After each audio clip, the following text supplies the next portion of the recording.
सर्वप्रथम यहाँहरू सबै घरदेश तथा परदेशमा रहनुभएका चिर अपरिचित मंगोल प्रेमी लोकतन्त्रवादी सम्पूर्ण दाजुभाइ तथा दिदीबहिनीहरूमा जय मंगोलको न्यानो अभिवादन टक्राउन चाहन्छु।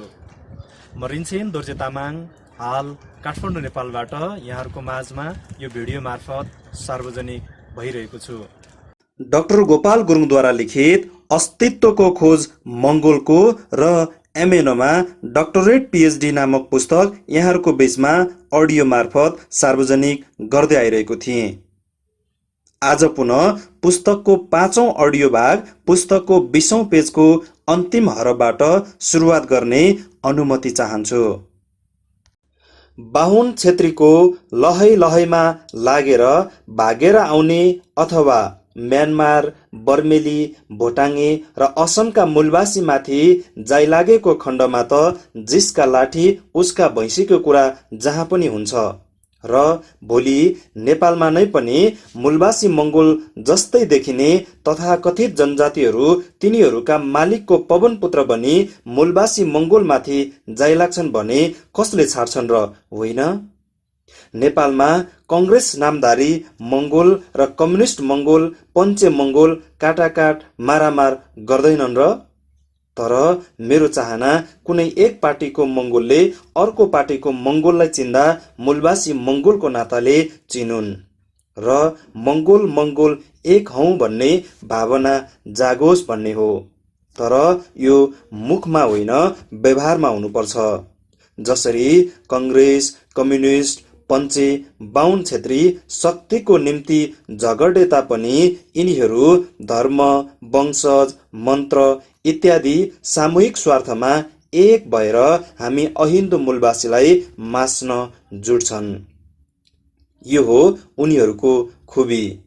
भीमबहादुर तामाङ कंग्रेसी राजनीतिमा रामचन्द्र पौड्याल भन्दा कता हो कता उपल्लो तहको हो। तामाङकै अर्को शब्दमा मंगोलकै कारण थचारिनु पर्यो। बाहुनकै नाताले रामचन्द्र पौड्याल जस्ता उप प्रधानमन्त्री बने। अरूको त के कुरा, माधव नेपाल जस्तो मान्छेलाई पनि उप प्रधानमन्त्री बनाइए। यो मुलुकमा जुनै व्यवस्था आए पनि त्यसो हुन्छ, त्यसो गरिन्छ। तिनीहरूलाई जन्मसिद्ध अधिकारको लटरी पर्छ नै पर्छ। बर्माबाट खेदिएका बाहुन छेत्रीहरू बिस्तारै झापा, मोरङ र अरू ठाउँमा जग्गाको मालिक बने। मंगोलहरू भने कता बिलाए कता। म एकपल्ट भोटाङे शरणार्थी क्याम्पमा गएर शरणार्थीहरूलाई हेरेँ। सबैभन्दा बेसी हिन्दू आर्य बाहुन छेत्री नै पाएँ। तीमध्ये कतिले नेपालको नागरिकता पाएर जग्गा जोड्ने काम थालेका छन्। 200 जति त विदेशतिर अमेरिका, क्यानाडा, जर्मन इत्यादि ठाउँमा पुगेर सेटल पनि गरिसके। एकताका फुन्सिलिङ भोटाङको बोर्डर स्टेसनमा ओखलढुङ्गाको एउटा मगर परिवारलाई भेटे। तिनीहरू थिम्पूमा बसोबास गरेर राम्रैसित जीविका चलाइरहेको परिवार थिएछ। भोटाङेहरूले यतिको वर्ष भयो भोटाङ बसेको, किन नेपाल जाने, यहीँ बस्छ भन्थे रे। तेरो देश भोटाङमा किन बस्ने, मेरै देश नेपाल फर्कन्छु भन्ने धाक दिएर नेपाल फर्केछ। 5-7 महिना आफूले छोडेको गाउँ ओखलढुङ्गामा बिताएपछि फेरि शरणार्थी जस्तो भएर भोटाङ फर्केछ। तिनीहरूले जे कुरा मलाई बताए सही र इमान्दारिताका साथ बताएपछि मैले धन्यवाद दिएँ। भोटाङे शरणार्थी क्याम्प चाहरिसकेपछि र मोटामोटी आइडिया लिएपछि म भोटाङबाटै शरणार्थी भई नेपाल पसेका एकजना बैगुनी राई डाक्टर, मेडिकल डाक्टरकोमा पुगेँ।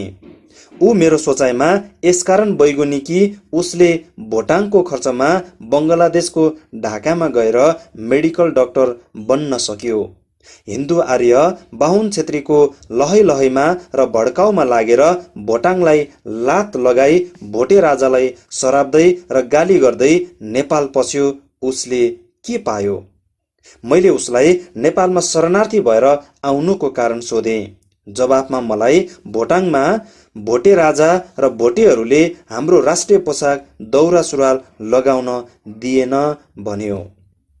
हामीलाई हिन्दूको चाड मान्न दिएन, हाम्रो राजा रानीको फोटो राख्न दिएन, भोटे राजाको फोटो राख्नु पर्ने रे, जोङ्खा भाषा बोल्नु पर्ने रे, घोर किरा लगाउनु पर्ने रे भन्यो।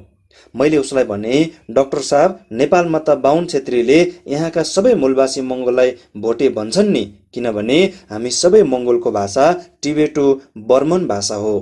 टिबेटलाई हिन्दू आर्यहरू भोट भन्ने गर्छन्। डाक्टर राई चुपचाप सुनि मात्र रहे। फेरि कुरोको सिलसिलामा राई शब्दपट्टि मोडियो। राई भनेको लिम्बूको शाखा हो।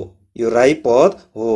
जस्तो युपीमा राय, बङ्गलामा रोई र नेपालमा राई बने।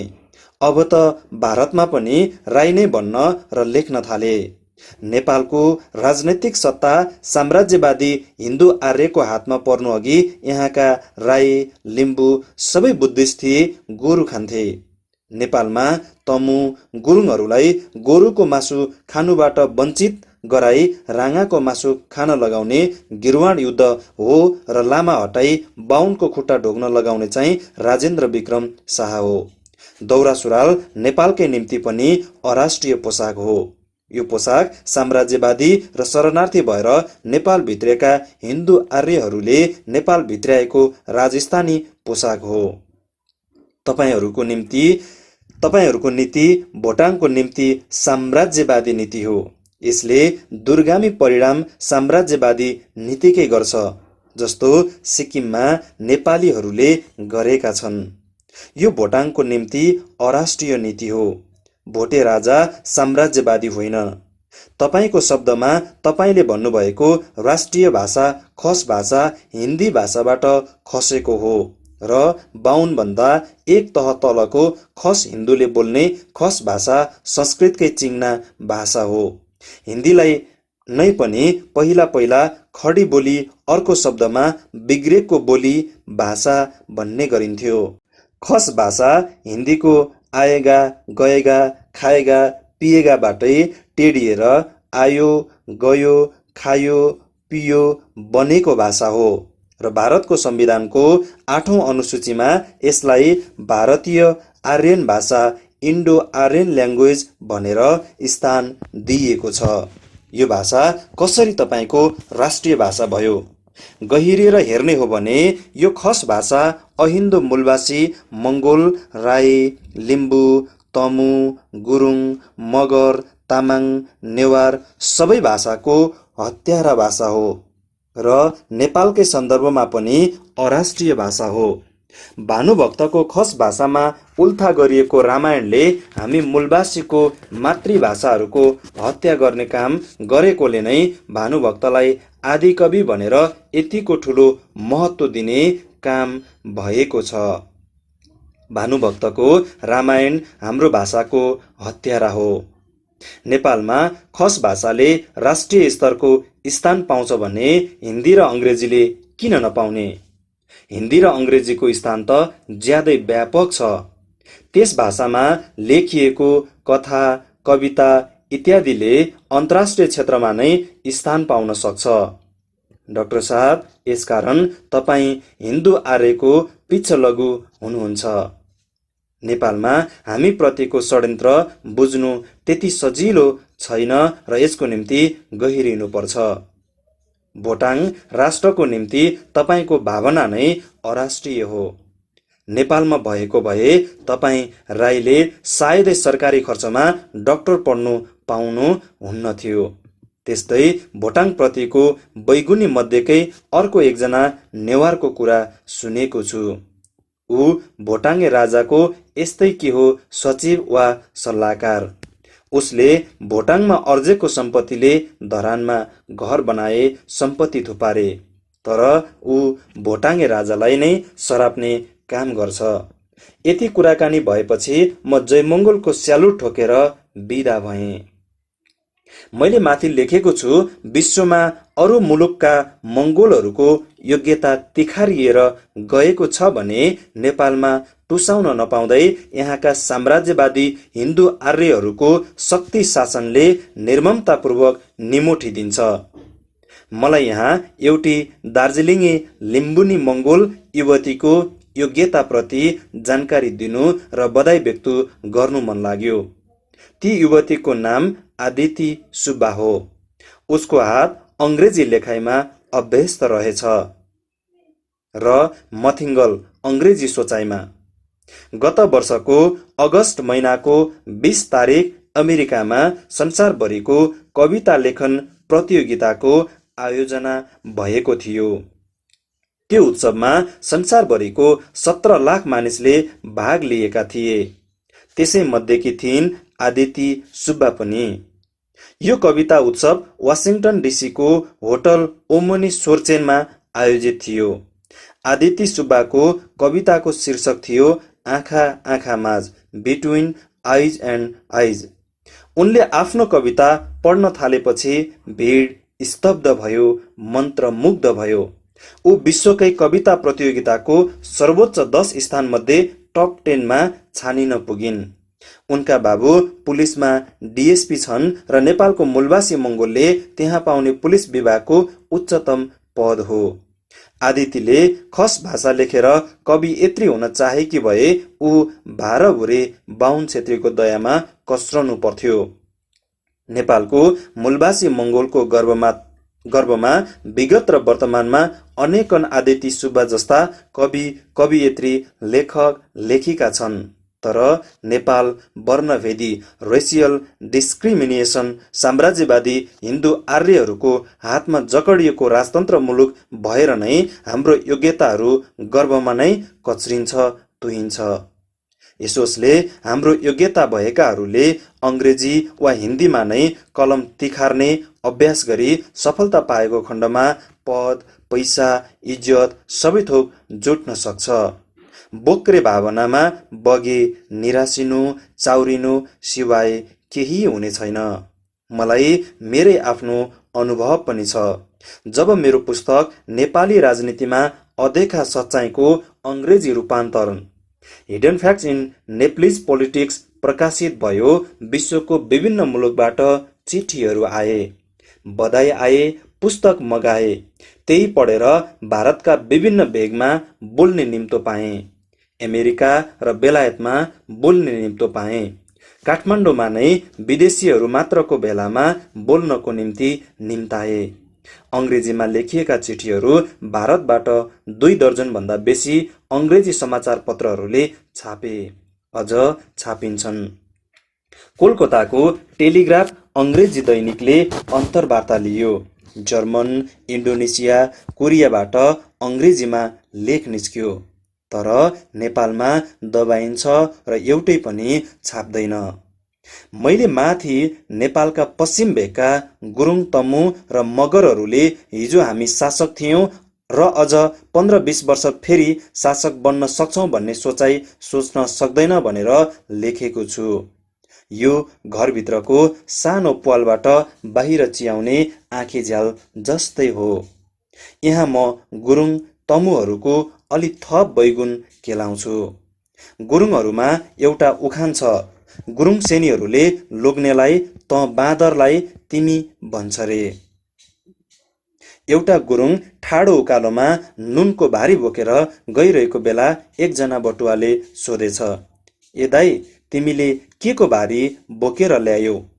गुरुङलाई धेरै माथि पुगेपछि रिस उठेछ, तिमी त हाम्रो भाषामा बाँदरलाई पो भन्छ। माथि चौतारोमा नुनको भारी फ्यात्त फ्याँकेर दगुर्दै तिमी भन्ने बटुवासम्म पुगेछ र उसको मुखैमा मुख जोडेर म तिमी भने त पनि तिमी भनेर फरक्क फर्केछ। त्यो बटुवाले धेरै बेर टोलाएर त्यो गुरुङलाई हेरेछ। तमुदी मैले झोछेमा डेरा गरी बस्दा 19 सेप्टेम्बर 1976 मा स्थापित गरिदिएको हो। तमु झोछको म जेनरल सेक्रेटरी थिएँ। 1984 मा यस विषयमा मेरो सम्पादन र प्रकाशनको न्युलाइट साप्ताहिक समाचार पत्रमा समाचार पनि प्रकाशित छ।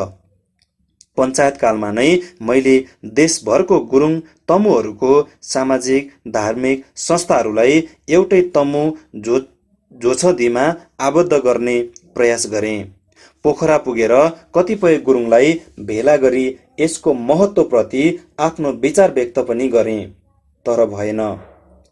पञ्चायतकालमा नै डाक्टर हर्क गुरुङ, सिबी गोताने, भरत गुरुङ, केबी र सन्तबहादुर गुरुङले साम्प्रदायिक देखिन्छ भनेर मास्ने प्रयास गरे, तर मास्न सफल भएन। हाल त्यो जत्था जनजाति देखियो। एकपल्ट यसै जमातले एउटा होटलमा जमात भेला गर्यो। तमुदी चाहिँ गुरुङ कल्याण समाज र रोदी परिवार भङ्ग गरी स्थापना गरेको भनी झुटो रिपोर्ट पढेर सुनायो। मैले प्रश्न गरेँ, त्यसो भए नेपालमा दुईवटा तमुदी भयो, एउटा तपाईँहरूले गुरुङ कल्याण समाज र रोदी परिवार भङ्ग गरी जन्माएको तमुदी, अर्को गोपाल गुरुङले 19 सेप्टेम्बर 1976 झोछेमा जन्माएको तमुदी। त्यसमध्ये एकजनाले मैले स्थापित गरेको तमुदी स्वीकार्यो, किनकि ऊ पनि सदस्य थियो। त्यसपछि म उठेर हिँडेँ। हाल आएर तमु झोछदी नेपालको सीमा नाघेर फस्टाएको छ। तमु झोछदी एउटै लगनगाँठोमा गाँसिने काम चाहिँ बहुदल आएपछि मात्र भयो। जे भए तापनि आफूले जन्माइदिएको तमुदी र आफू जेनरल सेक्रेटरी भएर मलजल हालिदिएको तमु झोछ आबद्ध भएर तमु झोछदी नामले फक्रिएको देख्दा आनन्द लाग्छ। तमु शब्द लेख्ने काम 30 वर्ष अघि मैले नै सुरु गरेँ। आसामको मणिपुरदेखि लगभग 250 किमी पर बर्माको सिटोङमा तमु प्रान्त छ। बाटोको नाम तमु रोड छ। मैले तमु लेख्ने थाल्ने गर्नुको कारण के थियो भने, जब रमेशनाथ पाण्डेले आफ्नो साप्ताहिक समाचार पत्र नयाँ सन्देशमा अहिन्दू मूलवासी मङ्गोल समुदायप्रति लक्षित गरी एउटा लेख यसरी लेखियो: हामी उत्तर तिब्बतबाट भेडा च्याङ्रा ल्याउँछौँ। दसैँमा तिनीहरूलाई शक्ति देवी दुर्गामा बलि चढाउँछौँ र तिनीहरूको मासु खान्छौँ। आज ती जन्तुहरू दुई खुट्टेमा परिणत भएका छन् र धम्कीको भाषामा बोल्दैछन्। हामीले अघिदेखि नै जन्तुहरूको मासु खाने गरेका छौँ। हाम्रा दाँत यी दुई खुट्टे जन्तुलाई बढी चढाएर चपाउन तयार छन्। त्यस्ताका डाक्टर हर्क जनजाति गुरुङ राज्यमन्त्री थिए। अब हेर्नु छ, रमेशनाथ पाण्डेको दाँत दुई खुट्टे पशुको हाड चपाएर फुक्लने हो कि नचपाइकन नै। त्यस्तै अर्को बाहुन अम्बिका प्रसाद अधिकारी गजरेको थियो। हाम्रो राष्ट्रभित्र, हाम्रो समाजभित्र यो हिन्दुत्वको दीप ज्योतिको प्रतिकूल हावा चल्छ भने, हुरी उठ्न खोज्छ भने, हामी राजादेखि रङ्कसम्म सबै हिन्दू मिलेर एकैचोटि उठ्नुपर्छ। त्यस्ता प्रतिकूल हावा तुरुन्तै रोक्नुपर्छ। केही महिना अघि मात्र रामेछाप निवासी एकजना बाहुनले मङ्गोलहरू राक्षसको सन्तान हुन् भनेर लेखेको त धेरैले पढेकै हुनुपर्छ। मलाई सम्पादक भएको पाएर महानन्द सापकोटाले एकपल्ट भनेको थियो, तपाईँ गुरुङ मतवालीको हातले बन्दुक समात्ने हो, कलम होइन। ऊ त्यस दिन किन हो निकै राखिएको थियो। म उसलाई विराटनगर छँदादेखि नै निकै आदर गर्थेँ। त्यसैकारण ऊ काठमाडौँ छँदा एक प्रति नयाँ अङ्क न्युलाइट बोकेर भेट्न गएको थिएँ। त्यसपछि मैले उसलाई कहिले भेटिन।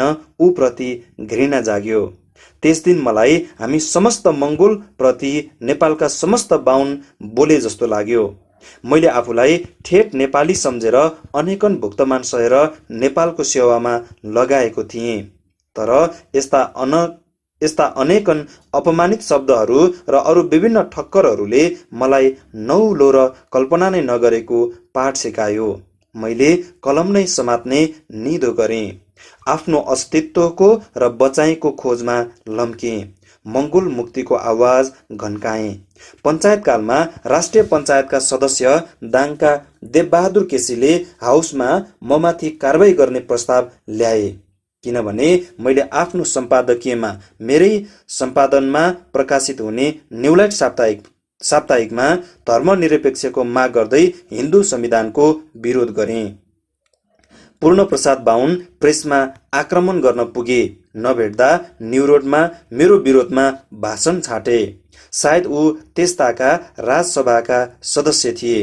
टेलिफोनहरूबाट धम्कीहरू आउन थाल्यो। र आज पनि बेला बखतमा त्यस्ता धम्कीहरू आइ नै रहेका छन्। तर म अटेरी छु, किनकि म बाँचुन्जेल जिउँदो मान्छे जस्तो भएर बाँच्न चाहन्छु, अनाहकमा दबेर शिर झुकाएर होइन। म मर्नु कुनै नौलो कुरा होइन, जन्मनुको अर्को नाम मर्नु हो।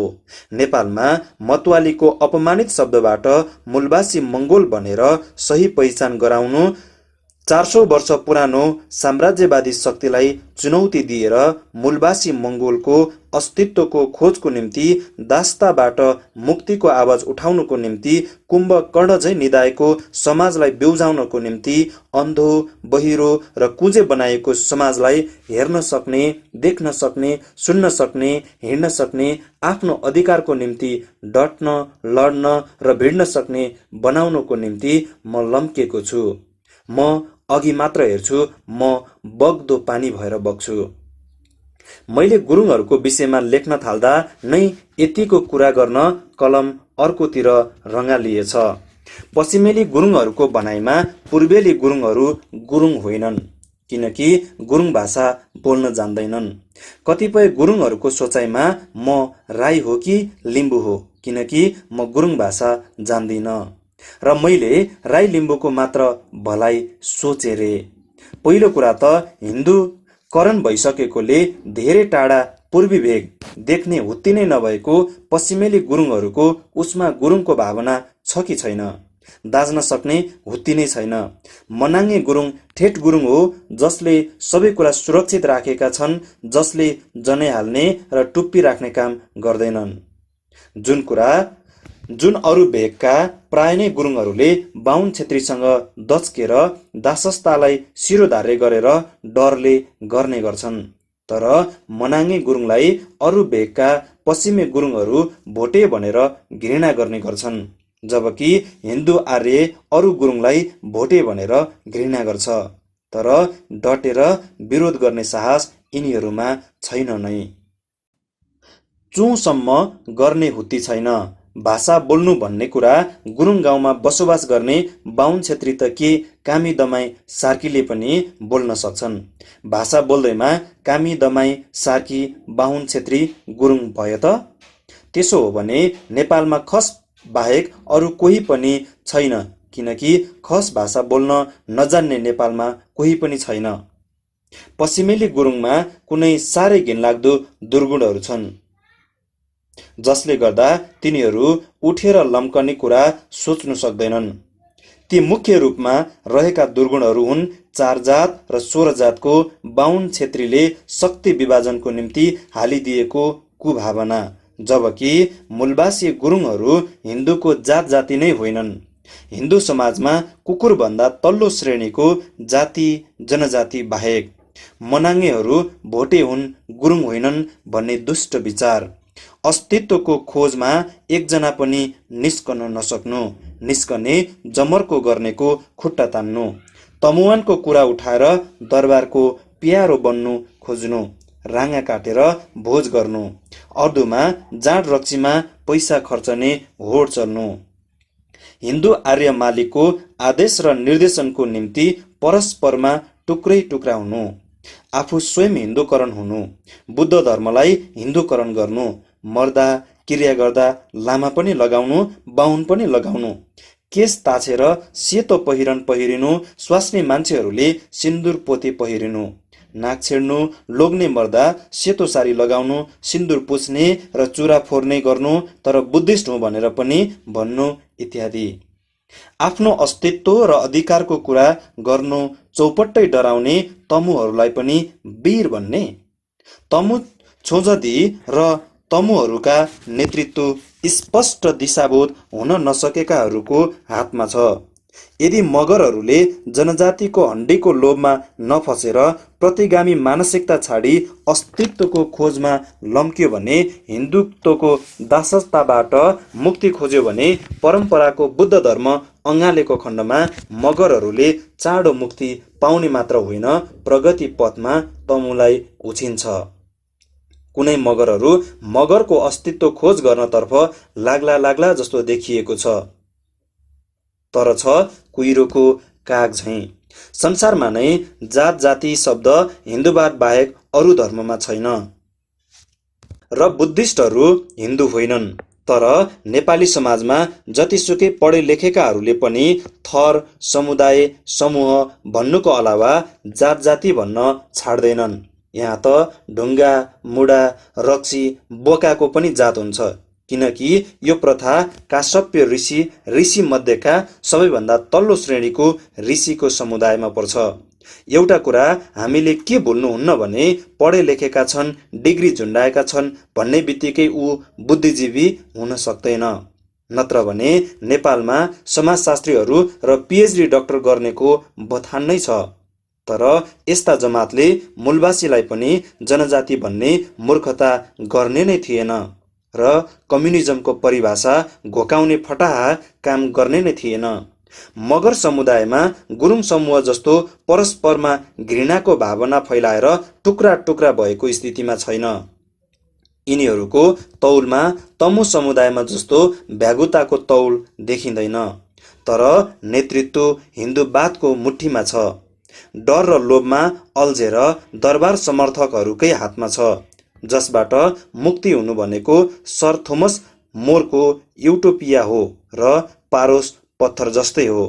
2-4 जना मन्त्री, सहायक मन्त्री चाहिँ बाँदरको पुच्छर हो। मन्त्री त पञ्चायत व्यवस्थामा पनि त थियो नि। तर पञ्चायतकालमा पवन पुत्रहरूले संस्कृत विश्वविद्यालयको अभियान थाले, हस्ताक्षर गरे, तर आफ्नो भाषाको होइन।